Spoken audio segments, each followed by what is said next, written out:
folks, welcome to episode number 12 of the Rhubarb Travelers podcast. We are recording this show on Wednesday, February 11th, 2026. I am Blake, and with me, as always, is Damon. How you doing, my friend? I have World Cup tickets. What? Yeah. I got into the lottery to purchase tickets, won the lottery, and now I have 3 World Cup tickets. Oh, my God. Wait, so which city? Dallas. So what I did was we're going on that trip where we're going cross country. We're kind of Wally worlding it, but we're not going to Disneyland. I'm going to see Grand Canyon, and we're going to do a few other things, but we're stopping in Dallas. And I was like, well, where else am I going to go? Like, I'll go to Dallas. That's fine. So I didn't think too much of it. The tickets are like, we're supposed to leave, and then the tickets are for 2 days later. But I was like, if we get World Cup tickets, we're just gonna go. Yeah. But just the 3 of us. So just my oldest, and then my daughter will, like, she's excited to go, but she's not a soccer person, but she's driving with us. So she's going to have to go. The other 2 are flying. So yeah. Wait a minute. So your whole family is going. It's just some of you are driving and some of you are flying. Correct. And they're not going to the World Cup. Okay. Yeah, the 3 of us are going to the World Cup because we have to stay 2 days later than we originally had thought. Do you know? So I'm going to be out for like 3 weeks. Oh my gosh! Do you know what teams? Do you know what teams you're going to get to see? I do. So the thing is, this is like the way the lottery system worked for the World Cup is like, this is like so far in. Like, I've done many other lotteries and got nothing. This one was won through Visa. Okay. And I was able to put in for the game I wanted. So I would like to see Italy play, but we don't even know if Italy's in the World Cup yet, right? Okay. Because they play their matches in March. But I decided to say, okay, well, I would like to see them if they do make it. So in theory, it's Japan-Italy, or Japan and whoever wins the, pre-World Cup thing that group is doing. Okay. Are they playing it in the Cowboys Stadium? They are. Nice. Yeah. So it will be fun. Nice. That sounds, you know what? Every year I put in my name for Masters tickets lottery, and I still haven't won it yet. I'm holding out. Wait, where's the Masters again? What's the Masters? No, where? I said where? Augusta, Georgia. Okay. I went to the whatever's in New Jersey, the big one in New Jersey. Could have been the PGA Championship, or I don't know. We had tickets from a vendor. So we ended up going for the day and the booth and the tents and all that. It was pretty cool. I'm not a golf person, so. Well, very nice. You should put your name. You know what? Next year I'll put my name in for World Cup. You put your name in for Masters, and if we win, we'll trade. Well, I just put my name in for the Olympics, so. Oh, okay. I'd like to go see that. So we are in for the Olympics. We'll see if we get tickets. There you go. All right, folks. Well, we want to send a great thank you to our Patreon subscribers. They help keep this show going. We ask that you please consider becoming a Patreon subscriber. Right now, it is just $5 a month, and it helps us with our server fees. It helps us with our recording fees. And we are working on getting some extras for you folks. All right, let's get into some DVC news. So if you didn't know, DVC is celebrating their 35th anniversary. It seems wild that it is already 35. And I don't think I'm going to be there, which is disappointing because I'm sure there's some good stuff to get. I bet they're going to have lots of goodies. And along with this 35th anniversary, they are offering some deals if you are already a member and you are looking to add on to some points. There are savings that Disney is offering up, and it depends on the resorts you would like to buy at and, of course, the number of points you would like to purchase. And they are offering up to $6,250 in savings when adding points. Now, to get this deal, you do have to do a tour, right? So it's got to be either in person or online. I didn't even know they did online. I didn't know they did online either. I remember, though, when the tour, like you went on the tour and you got 3 paper fast passes and ice cream. Those are the good old days. So you do have to go on the sales tour, and you have to make the purchase within 7 days of taking that tour. So the offer expires on April 27th. Now, depending on where you would like to buy, some deals are better than others. So, for instance, there are better deals at the Polynesian, believe it or not. Damon is just like, his phone is blowing up right now, folks. The problem is, it's like my kids have, I'm going to just turn off my phone, but like my kids have the ability to text me no matter what's going on. Like even if I'm on Do Not Disturb, because, they're at college, good. I kind of Yeah, want them to have that ability. So yeah, but I turned off my phone. All right. So stronger deals are at Polynesian, not the new towers. So this is OG Polynesian DVC. Riviera, Alani, obviously, I don't think Alani is ever going to sell out. And the Fort Wilderness Cabins. So now there's also one extra deal they have announced. It is a limited time add-on offer for Saratoga Springs. I love me Saratoga Springs. Yeah. So there are tiers that you can get up to $45 off per point when you purchase up to or over 200 points. So if you are considering adding on points to your DVC contract, now would be a very, very good time to do it. I know you've been talking about it. But I'm not adding until Lakeshore is open. So, you're like committed to getting into Lakeshore. Committed is a strong word. I mean, our problem is like we were talking this year, like we're going to Hilton Head. But outside of that, like I'm not going to Disney this year. There's nothing new to go for, right? So I don't know. Sometimes it's tough. Like, do I want more points to not know what to do with? I don't know. You might want to start banking them up for Cars Land and Villains Land. Yeah, but I mean, I'll have more than enough for that. That's not going to be a problem. That's right. You got points coming out of your ears, man. I know. Yeah. So, all right, let's get into some Disney news. Hey, is there any news for Disney that's happened over the last 2 weeks? I've scoured the internet. I just don't care about this. Like, all right. Not in the least bit. All right, let's just look at the elephant in the room here. All right, Josh D'Amaro has officially been named as the new Disney CEO. He was elected unanimously by the board of directors, and it becomes effective on March 18th during the Disney annual meeting. So James Gorman, who is the chairman of the board of the directors, had this to say: throughout this search process, Josh has demonstrated a strong vision for the company's future and a deep understanding of the creative spirit that makes Disney unique in an ever-changing marketplace. He has an outstanding record of business achievement, collaborating with some of the biggest names in entertainment to bring their stories to life in our parks, showcasing the power of combining Disney storytelling with cutting-edge technology. And the board believes he is exceptionally well prepared to guide this global company forward to serve our consumers around the world. So now, go ahead, Damon. You were going to say. Now I just don't really care. You don't? I really don't. You don't think it really matters who's in charge of Disney? Let me ask you that. I don't. No, I really don't. I said it. Okay. I said it. I don't think so. I think that television and IPs drive Disney, and I don't think that somebody at that level has as much input. It doesn't need to have as much input into that, right? Like, take something non-Disney, like K-pop Demon Hunters is Sony, right? Right. Like, that just was crazy. So I think like an IP can drive a lot more. That's just me.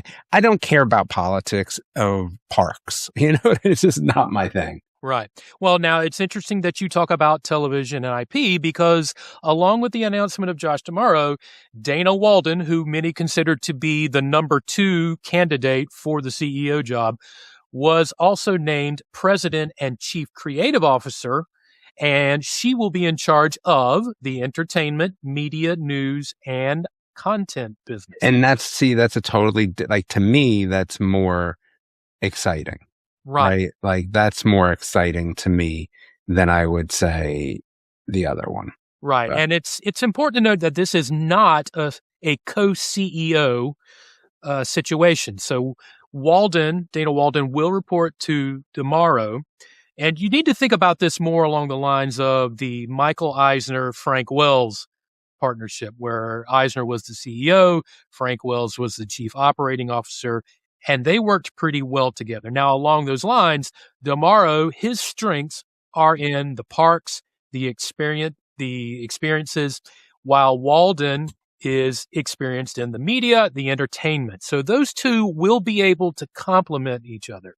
Mm-hmm. What we need to hope is that they can work well together. So now the only other part of this is that now a replacement needs to be found for Damaro as head of parks and experiences. So hopefully we will be hearing something about that within not too long of a time frame. So, all right, let's go to a patent that has been submitted by Disney that possibly points to ride systems that are coming to Cars Land in the Magic Kingdom. So the information on this patent is that it details a ride system with an arm attached to the side of a ride vehicle. So what I want you to imagine, there goes our Quidditch stuff then. Right, I know. Yeah.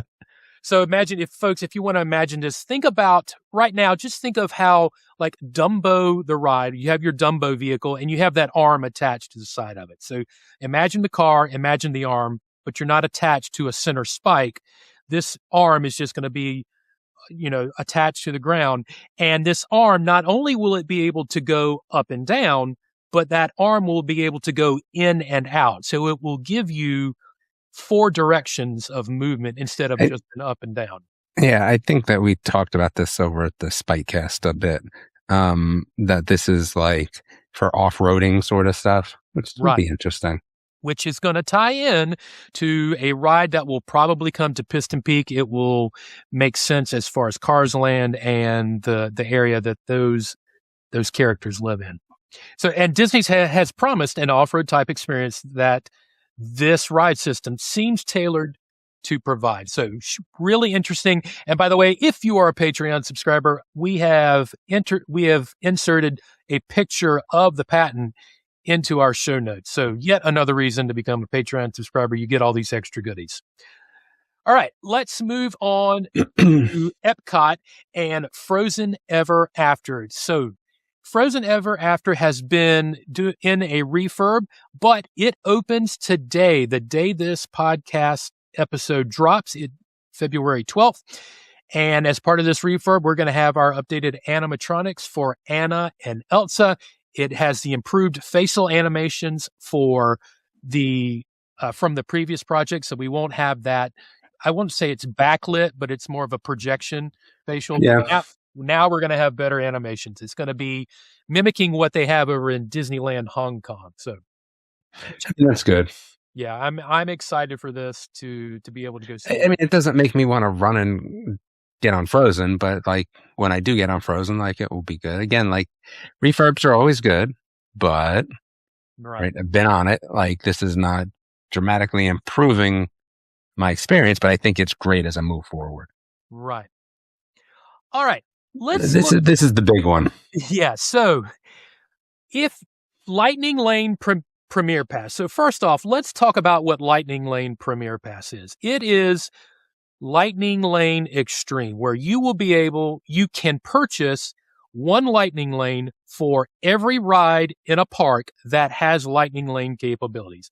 And you can go at any time of the day, one time. You don't have to make reservations. So starting today, again, the day this episode drops, February 12th, Lightning Lane Premier Pass is sold out for 7 straight days. And this is the worst part. Like, I will not be vindicated by those 2 clowns that told me this was never going to happen. Like, I told them, and they were like, no, there's a price. There is not a price you can pay that people won't continue to buy. There you go. And the reason Damon is saying that is that during this 7 days, Lightning Lane Premier Pass has reached an all-time peak price of, and I hope you're sitting down, folks, $449 per Lightning Lane Pass. On top of your tickets. On top of your tickets. And that's $449 per person. Yeah. So, I mean, if I go with 5 people, $2,500. Well, figure, and then you're at a day is like $3,000. Yeah. 3,000 something. The example per day. Yep. The example they gave here, a family of 4 would spend $1,796 on top of the park. So the day for them is $2,700 for one day at the Magic. That's what I keep telling people. Listen, you want Disney back to the way it was, keep raising the price. Yeah. You'll get there. You will get there. And the fact that it is sold out for 7 days straight means we haven't found that ceiling yet. No. That means Disney could continue to raise prices, and they will. For something like that, the ceiling is probably way up there because you don't have to have it. Right. And you can just get, if you only like 1 or 2 rides, you probably don't get this. And then the question is this better than a plaid? Right? There's a lot to think about here. But again, as I said, you continue to do this, people will continue to pay. People are going to go to Disney. The price is almost irrelevant. What's your tap out price? It's very difficult because I can't take Disney into account because I've seen too much of Disney to have it wouldn't be worth it for me. You know what I mean? But I can tell you when I went to Universal, now this is with tickets, fast passes, and hotel. I mean, gosh, I think it was close to it was over $2,000 a day. But when you stay at Universal, some Universal hotels, you get that. I still bought though, but I still bought for Epic. And when I tell people I went to Universal for 3 days for $6,000, they're like, "You're crazy." I mean, that wasn't a tap out price for me. Disney's different because I've seen so much of it, and until I see some new stuff, I don't know. Let's just say Villains Land is open and Cars Land is open. What's my tap out price? I'm not sure, but I will tell you, I'm not going somewhere just like I wasn't going to Epic to not ride everything. I'm not going on a trip that has, Cars Land and Villains Land and then not getting to ride what I want. I will pay for that. Exactly. So, I was just thinking, man, if I'm paying $450, I'm going to use every single one of those lightning lanes. Well, of course. Teacups. I will sit there and puke my brains out afterwards if that's what it takes, but I'm not wasting that.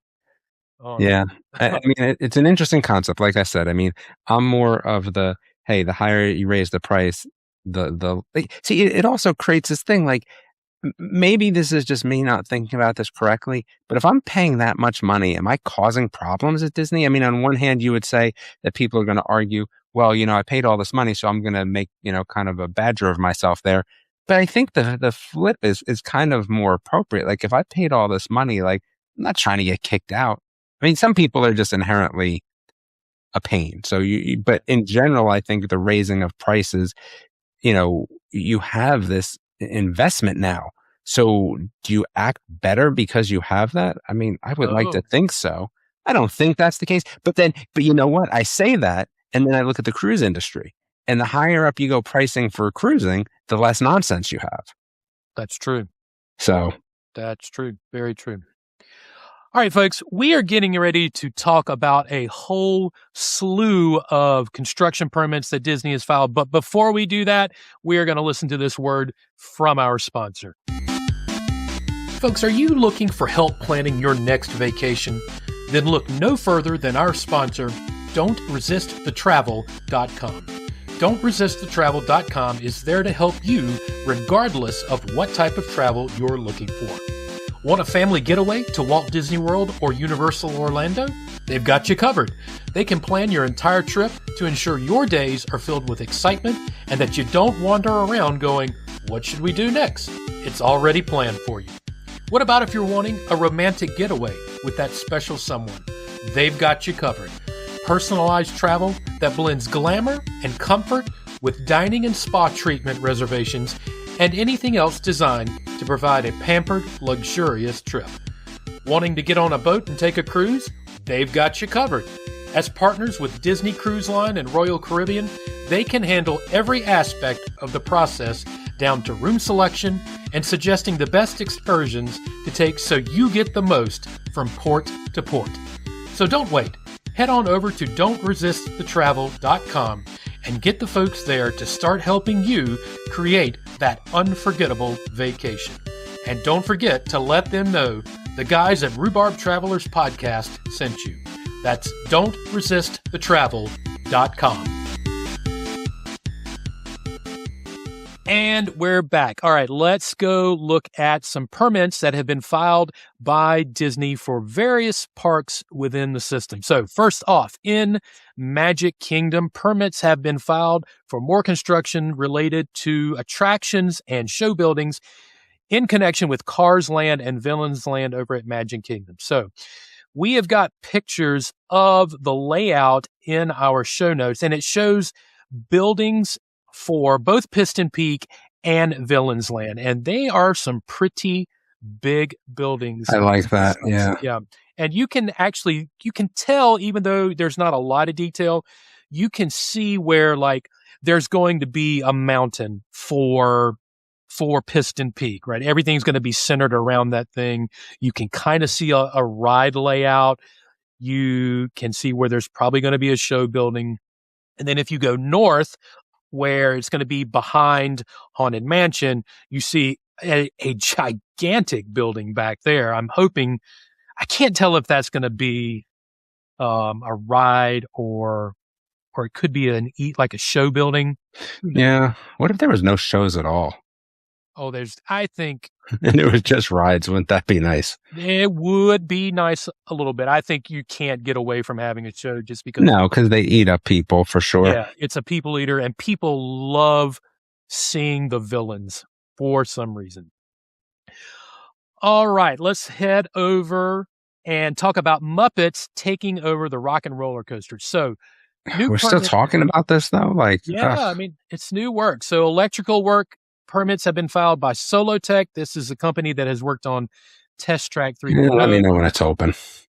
Zootopia, Better Zoo Gather. So this is all electrical work, and it's all involved with like sign installation and other things behind the scenes. So it's moving along. Again, this is coming back online in the spring of this year. So it's not a lot of work to be done. Permits are now filed over at Animal Kingdom for. I just want to comment. I really like the way that they did the last day. Excuse me. Did the last day of Dinosaur? Oh, bringing the scientists back and everything. Yeah. That was really cool. Bringing Grant Seeker back for one last ride. Yeah, that was very nice. So Tropical America's permits are filed. There's going to be a play area, much like the Boneyard that already existed over at Animal Kingdom. That was so good. Yeah, and so it's coming again to Tropical Americas. It will be built on the site of Cretaceous Trail, and it's going to be located between the dinosaur attraction, which will now become the Indiana Jones ride, and the former Chester and Hester store that's being converted for Tropical Americas retail. And if you look at the picture, if you squint your eyes really hard, you can see a faint layout that's been drawn over on an existing picture of the old Dino Land, and is giving you some outlines of what's coming for Tropical Americas. And then there is another picture of a maquette that's been designed showing you more details about what possibly could be coming. And the maquette is really cool looking. So they are really leaning. A lot of trees. I like trees. Yeah. Trees are always good. Shade is a very nice thing. Mm-hmm. As Epic Universe taught us. Yes. Yes. All right. Let's go back to the Magic Kingdom. Permits have now been filed for work on Carousel of Progress. And these permits are for fire alarm and an automatic protection system. However, this is a strong indication that work has started on the addition of the Walt Disney animatronic that was announced that is going to be added to the very first scene of the attraction. So, okay. I rarely go to the Carousel of Progress, but it's good to know that it will be. You know what? I used to kind of Walt heavy. know, What? turn my nose up at that I just ride. forgot about it, to be honest with you. And then one day we're like, oh my goodness, what is this again? Yeah, and it's actually better than what I remember. So, and Mm, it doesn't help. I mean, it doesn't hurt that it's a nice longer-ish attraction. yeah, sit down, chill out. Yeah. You get to sit in the air conditioning. So, and remember, this is coming back in August of 2020. Oh, this was announced back in August of 2025, and it will be coming back online later this year. Let's move a couple of 100 feet over in Tomorrowland and look at Buzz Lightyear Space Ranger Spin. So, I'm excited for this because, like I said, it feels like kind of a, I don't know, just changing some of these things makes it feel more than just a refurb, to be honest with you. I think this is going to be, yes. I don't like this always on lasers though to help with aiming, and it'll be different colors for riders. That's cool, but this always on lasers seems like cheating. Right. So what Damon is referring to, so part of the updates that are coming to this ride is the blasters that you used to use that were permanently affixed to the ride vehicle are not going to be fixed anymore. You're going to be able to pick them up and move them around just like the ride out in Disneyland. And now they are going to have always on lasers so that you can actually see what you're aiming at. And as part of this, there are going to be new targets that have been added. You remember there used to be just the circles with the Z's on them. And now they're going to light up. They're going to cause other things to happen so that you know that you're hitting them. In addition, there's going to be a new intro scene. So there's going to be a new character added. His name is going to be Buddy. He is going to help you prepare for your mission. And honestly, this sounds just like a tutorial session to teach you how to use the blasters that you're going to be using to fight it. And it sounds like the tutorial for Toy Story Mania, to be honest. Yeah, something similar. Yeah. And the thing is, it's like in Toy Story Mania, the tutorial, you kind of just after the first time, you can't use up your wrist energy at that point. Right. Like, yeah. You got to just like, okay, one or two. Okay, my thing works. Like, all right, cool.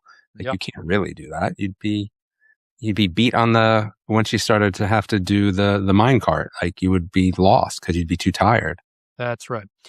And again, this ride is scheduled to reopen in spring of 2026. So you will not have to wait too long to experience this new ride. All right, folks, that is all of our Disney news, which means it is now time for the after show.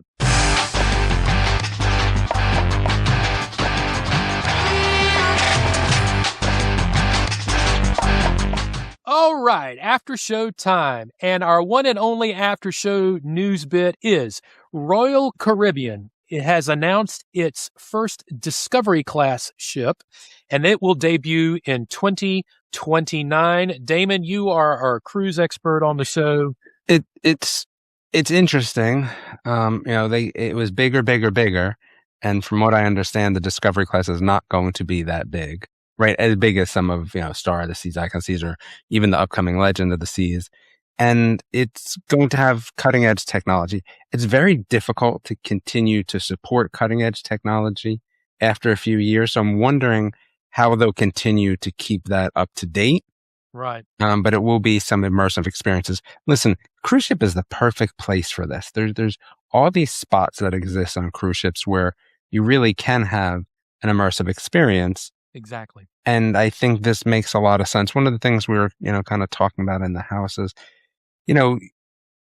again, each cruise line is different for different people. I really enjoy the food at Disney. I enjoy the shows at Disney. Nobody does it better. I don't think food or shows, at least from what I've seen, like maybe Viking or some of the smaller ships. But for us, like, it's boring. So my parents have a bunch of points they don't know what to do with. I guess they have to go to like Dave's, rental resale place. BBC resale. Yeah. Because like they're not going to go this year. And I said, you should go on a Disney cruise. Oh no, we want to go on Royal Caribbean. And I'm like, I don't know if you do though. Like Royal Caribbean is a lot more do sports, do events, do things, do the slide, like, do the Six Water Park, where I think that they're going to tune this down a little bit. So I'm curious to understand what this class of ship is in terms of its audience, right? Like, are we talking about older people? Are we talking about rich people? Are we talking about, people without kids, with kids? Like, I don't know where that fits in, because if I go, through my list of just, I've been on 3, Carnival, I don't think I'd ever go on again. Like, I went on it when I was 20 something with one of my friends. Right. I don't think I would do it again. But for me, Disney was, the kids were younger. Food was good. I felt safer with them being on the ship just for whatever reason. Cool. Disney was fine. And now we're at Royal Caribbean. I just wonder what this is going to mean. I'm excited to kind of hear, because it is something different, right? Like Legend of the Seas is going to be, another Star of the Seas with just some, different show and a few different things. But this is going to be something altogether different. Right. Now, I've only ever been on one cruise, and it was a princess cruise. Have you been on a princess? No. The reason my wife and I chose that was because from the research we did, it didn't seem like a party boat like you would have seen on. I mean, I'll be honest with you. Even when we went on the Royal Caribbean ship, and we only went for 4 days, so it was kind of a party cruise. It was a bigger boat.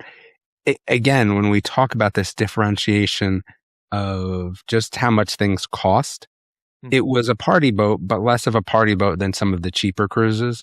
Right. So it wasn't so bad. I think I agree with you. Like, I don't really want to go on a party boat. The kids kind of do, right? They wanted to do, the yoga party, and, now that the one's over 21, so like he wanted to do more stuff. But yeah, I like Royal Caribbean. So I'm kind of curious to see like what this means in terms of like, who they're catering to. Do you think it's going to be more personalized when they say one of a kind experiences? Do you think it'll be personalized where it's just like you and your wife, or you and your family, as opposed to, excursions? I'm not sure, because that is a whole different, concept and audience, right? Like, right. Do they try to take that luxury, or do they just say, hey, we're going to do a smaller ship that's got some cool tech and then charge more?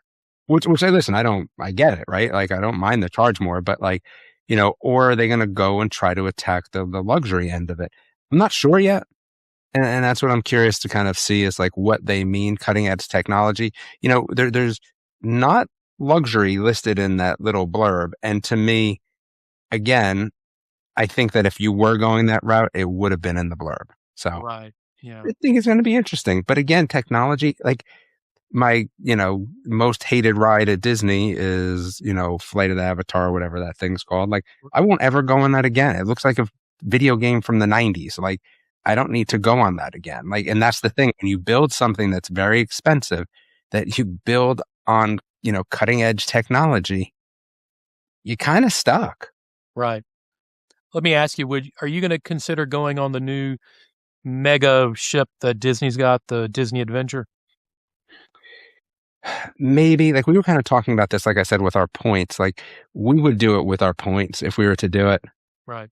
Because again, it's, if we have a year where we don't necessarily use them, and my guess is sometime in between, kids being out of school and grandkids, probably.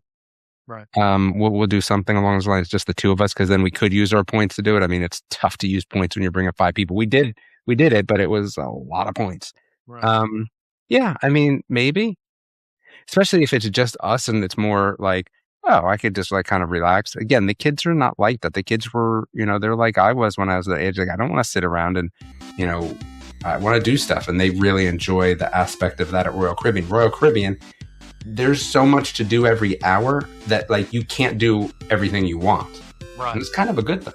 Where at Disney, we're like, what are we doing next? Oh, that's 3 hours from now. Like, and it's a drawing class. Like, oh, okay, cool. Like, you know what I mean? Because once you're out of those kids areas, like for kids, right?